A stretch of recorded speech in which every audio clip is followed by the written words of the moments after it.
Alrighty, everybody. Welcome back to Blender Synth. Y'all ready? Holidays are over. Christmas is over. New Year's is gone. Y'all made your New Year's resolutions. And here we are. What is this? Eight days into January in the new year. Most of the New Year's resolutions are gone already.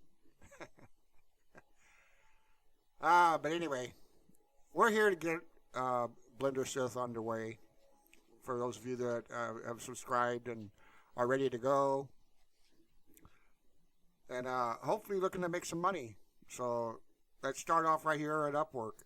Now I know, you know, the the porn part got a lot of views and everything. Didn't pick up a lot of subscribers, so I think people just wanted to see porn basically, and they were disappointed because they didn't watch the whole video.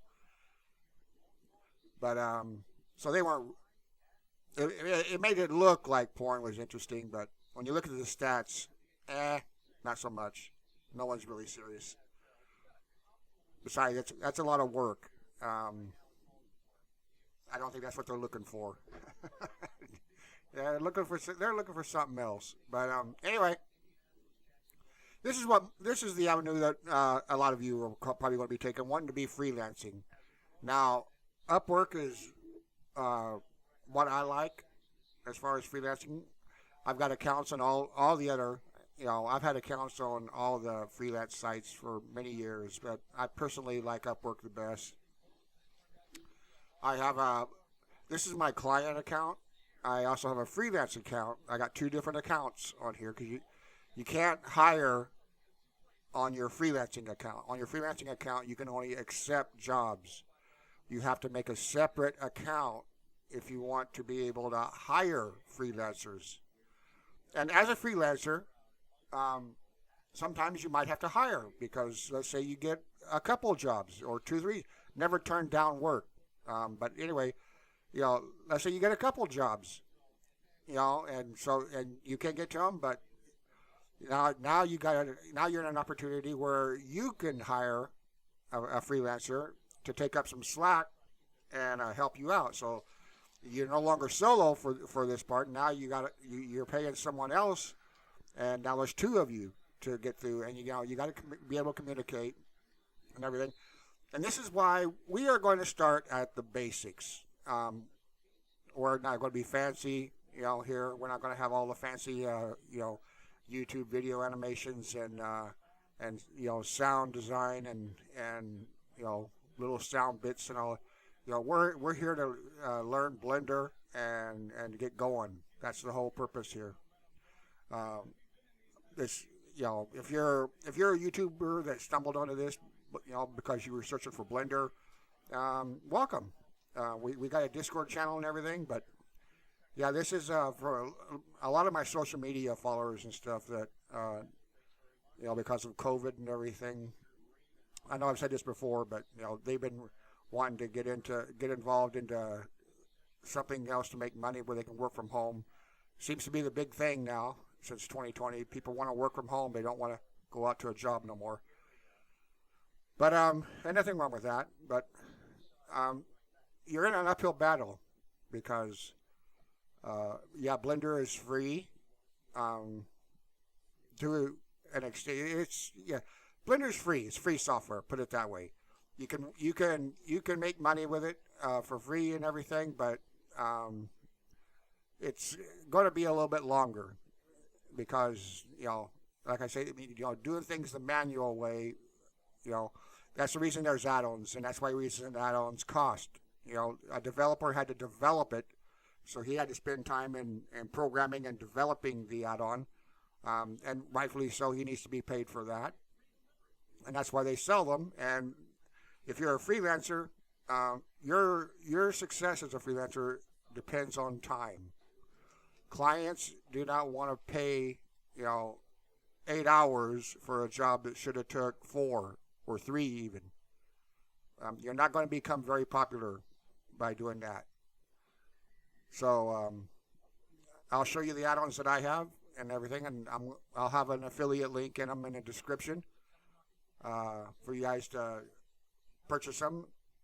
because my blender will look different from yours, especially now, since here about the last week of December, around Christmas or so, my wrist kind of gave out. I think I got carpal tunnel in it. My right wrist, which I'm right-handed, so I've pretty much had to adapt and learn how to use my computer, not only Blender, but my whole computer and everything left-handed, operating the mouse left-handed. And so now, now things are a little bit, different, and I got to re-coordinate and stuff, and it takes practice. But anyway, I'm going to show you, we're going to look at a couple of freelancers here, so you get an idea of what's all out there.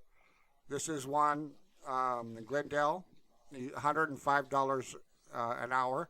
Now, that doesn't mean that he's getting $105 an hour. Upwork charges you 15% of your hourly pay, so they're going to take $15 to $18 or so out of this, and he's going to get 90 whatever out of that. I don't want to think right now, but so when you see the full price up here, that's not what the freelancer is getting on any of the sites, no matter, not just Upwork, on any of them. Each site charges a different percentage, so some are 15, some are 10, and there's paid accounts. Also, you can pay $10 a month here, where you get more perks, you get more in-depth stats and credits and stuff like that. Your jobs are done by credits. When you bid on a job, they'll charge you 3 credits or 6 credits, and you can only bid on for how many credits. Once you're out of credits, you can't bid no more. You do, for the free account, you do get 6 credits a month, so you can build up that way. But anyway, you can see the product design. You can see right here from what his portfolio shows. iPhone, some kind of router, utility device, and iPad and stuff like that. This guy does a lot of product design, which is good for us. For those of you that are starting out with a stock PC, you bought a PC from Walmart or Best Buy, or it's not really a gaming PC or anything. It doesn't have a GPU in it. So this kind of modeling and stuff, you could probably get away with and do. And this is what I recommend starting out in, doing product displays and creating products from blueprints and stuff like that for clients. It's pretty big, as you can see. This guy, he's got 246 jobs. He's made over $200,000 a year, for however long he's been signed up on Upwork. You can see his phone number has been verified, and his ID has been verified. You want to go ahead and do that. Get a verified phone number, verified ID with Upwork, because a lot of clients won't hire anyone that's not verified for obvious reasons. And you want to be fluent in English also if you're in the U.S. But anyway, we can take a gander right here. Here's his portfolio. So he's got 4 pictures here. Here's the iPhone models that he has. And these are displayed in ads. Those fancy ads the commercials you see on TV and stuff. Those aren't the real devices. Those aren't the real iPhones and stuff. Where you see a waterfall behind them and everything, and the iPhone's looking all fancy and cool and all that. That's all 3D and stuff made. Even cars. Cars doing fancy burnouts and spinning in circles and all that stuff. And those are all 3D cars. But you can see a money clip right here on the back of one. And but you see that the modeling, the texturing, and everything. This is what they call photorealistic. In other words, the 3D model is realistic. Here's another product one. Some kind of camera lens, wide-angle lens or so it looks like. But you see, he's even got the pink displaying in there. Keyring, the band and everything with a logo on it, and even a ring type right there. But these are, this is what we're taking a look at right here. Let's jump over. Over to Nathan here. He's in Longwood, Florida. You can see he's got some videos. So a lot of people on YouTube will hire you to do video. Here's architectural visualization. But you see, this is the level. This is why this is not going to be a tutorial so much because this is what you want to get to the level of building. And to build something like this, you need to know all the tools in Blender and how each one works.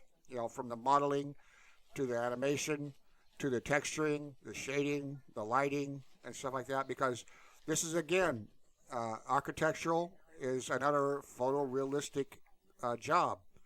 These people are, they're wanting, architecture and insides of houses, homes, and whatever, boats, whatever they're doing, to be photorealistic. So you see all the lighting and shading, optical occlusion in here. They call it OC in modeling.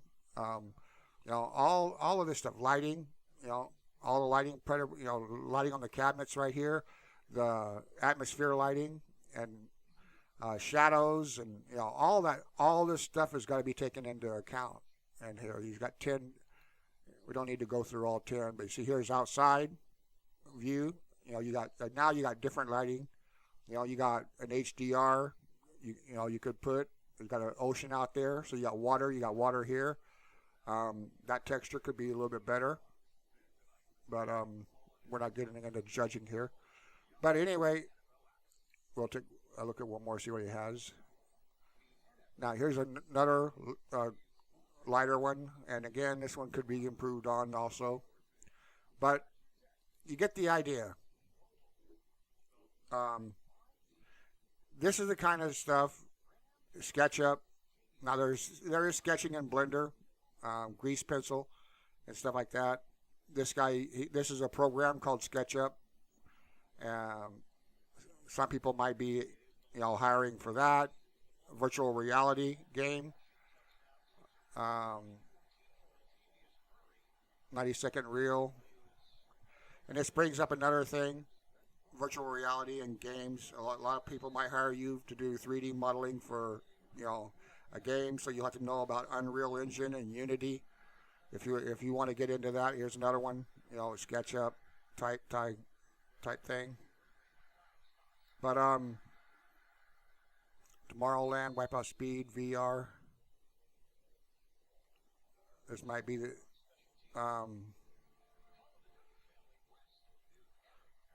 we're taking with intellectual property. So this is a model recreation, I guess, of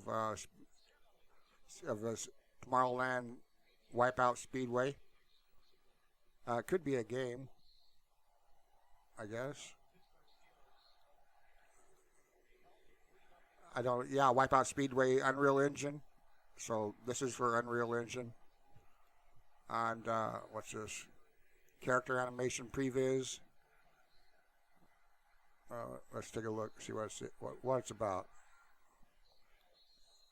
It's got audio in it.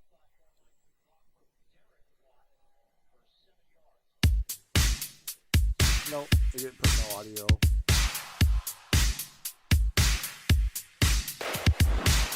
But you get the idea. Now this is all 3D stuff.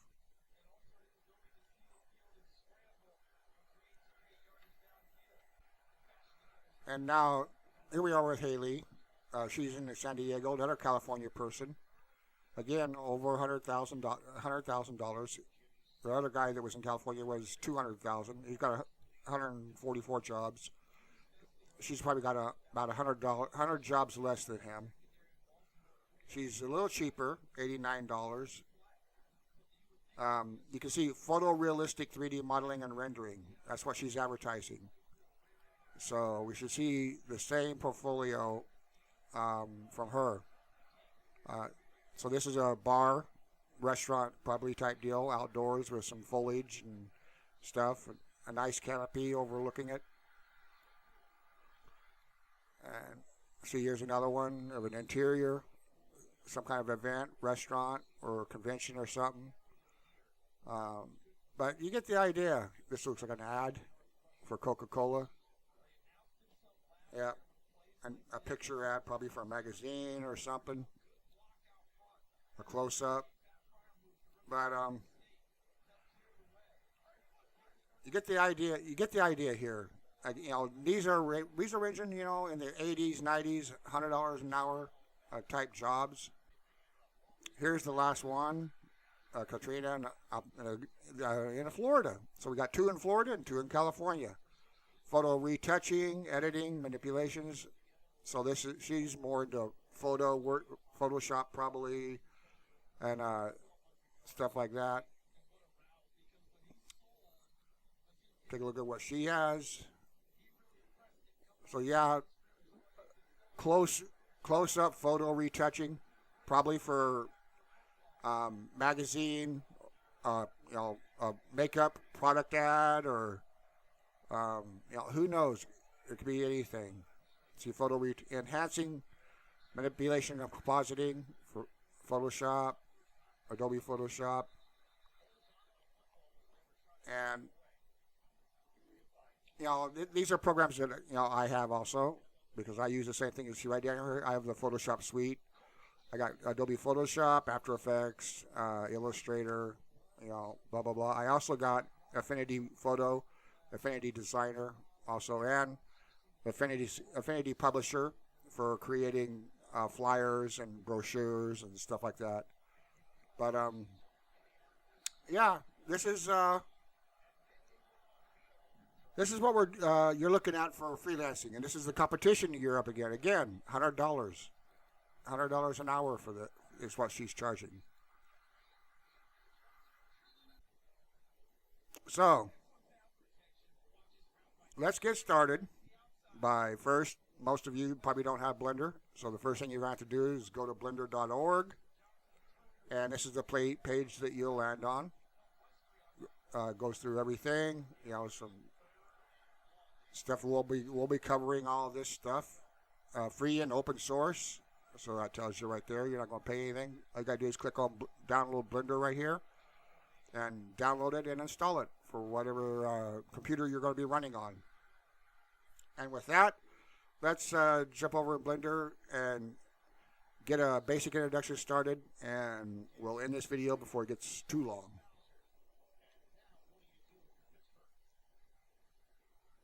And here we are in Blender.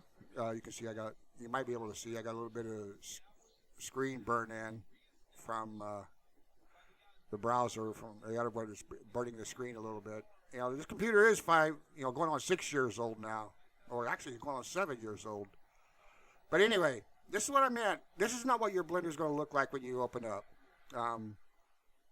For one, you're going to have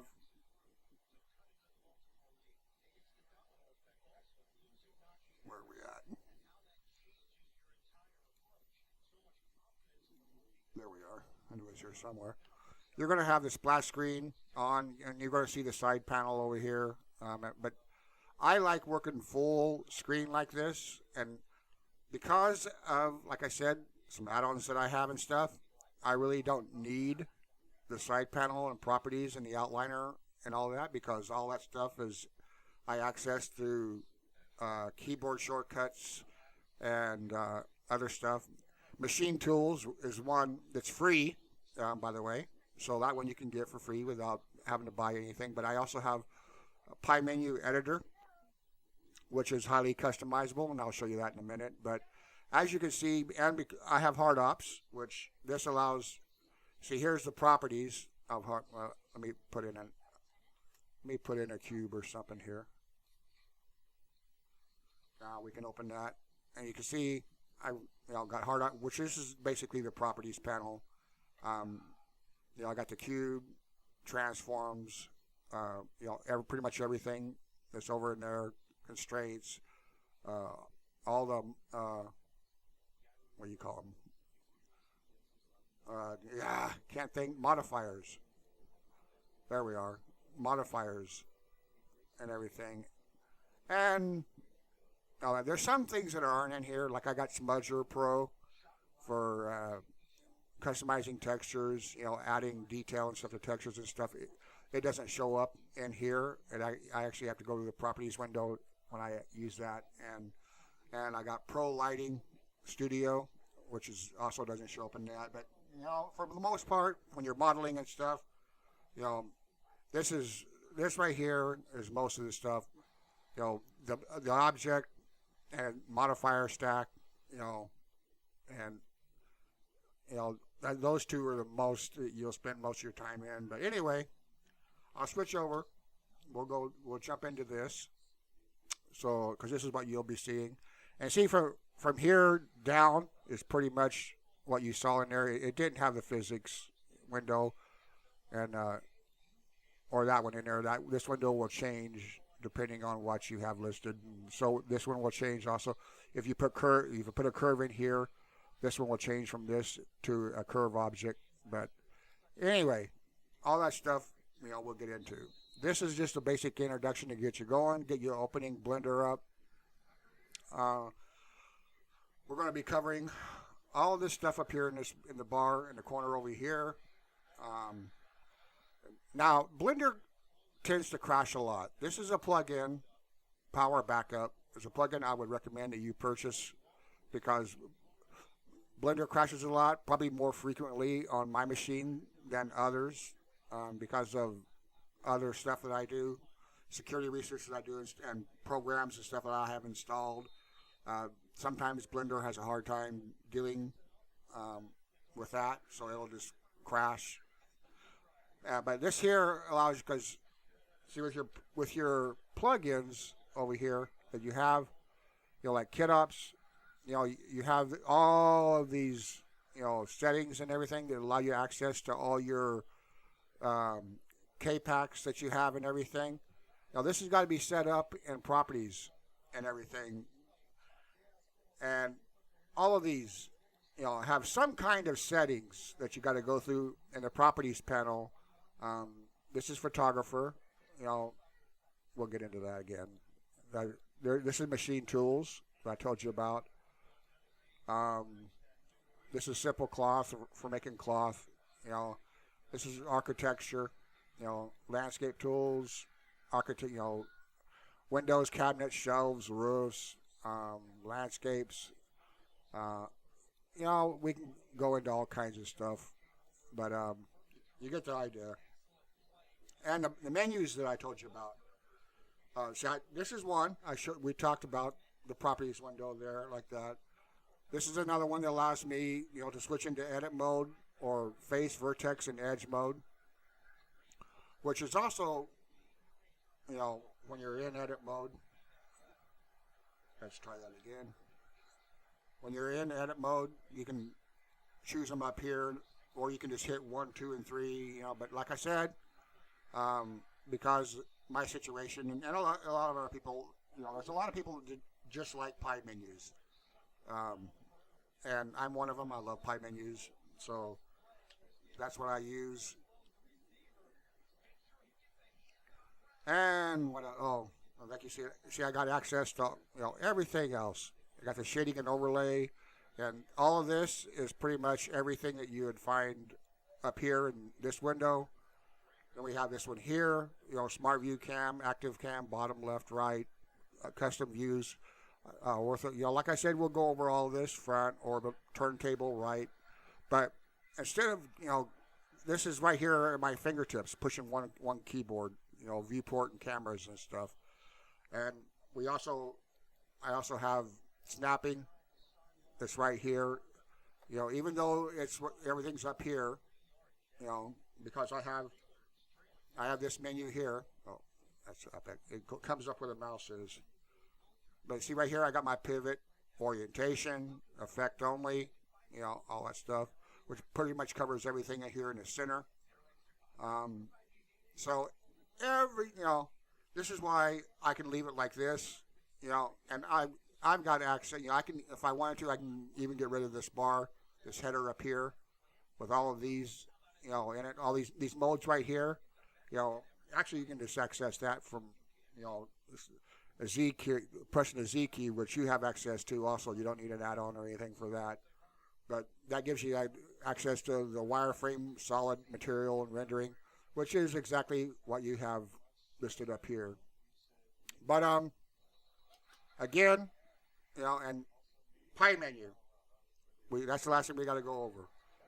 This is pie menu. Now this is pie. This is one pie. This is the main pie in the program. You can see I got pop-up dialog, edit mode, favorites, add-ons to bottom, and 7.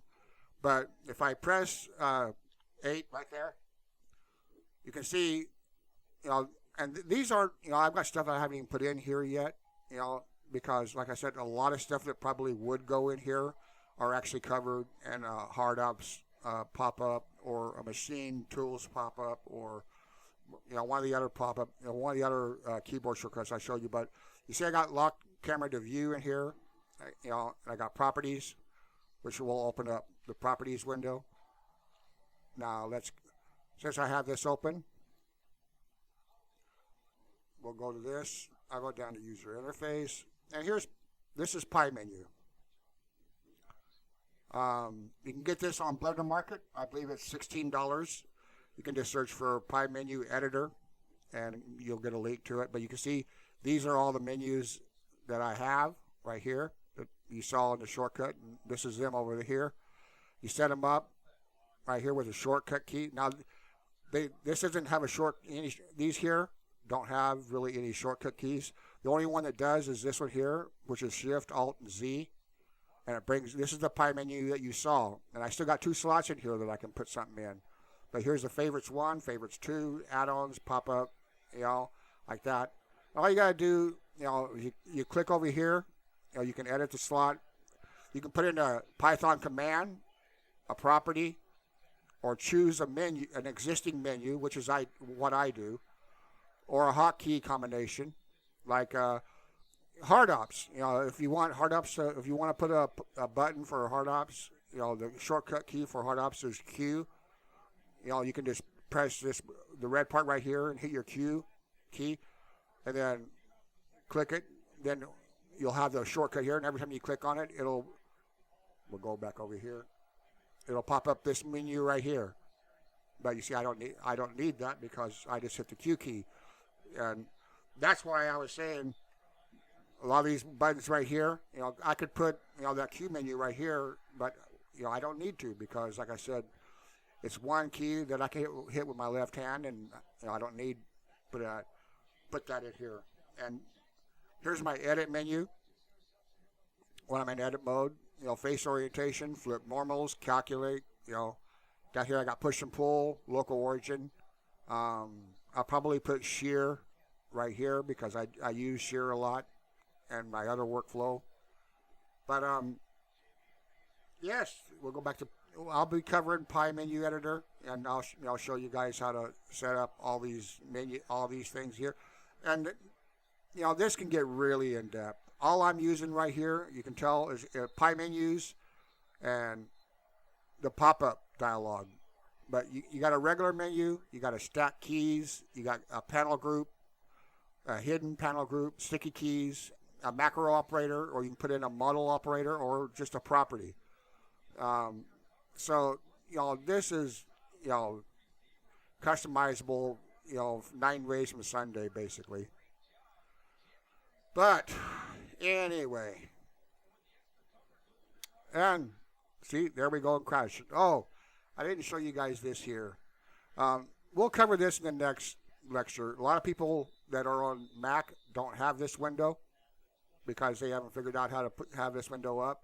When you open Blender, Windows people have access to this in their menu bar at the top, but there's no such thing for that in here, and I'll go over that in there. But anyway, we'll see you guys in the next video, and I hope you guys enjoyed the holidays and everything, and we'll see you next time. I'm lost for words.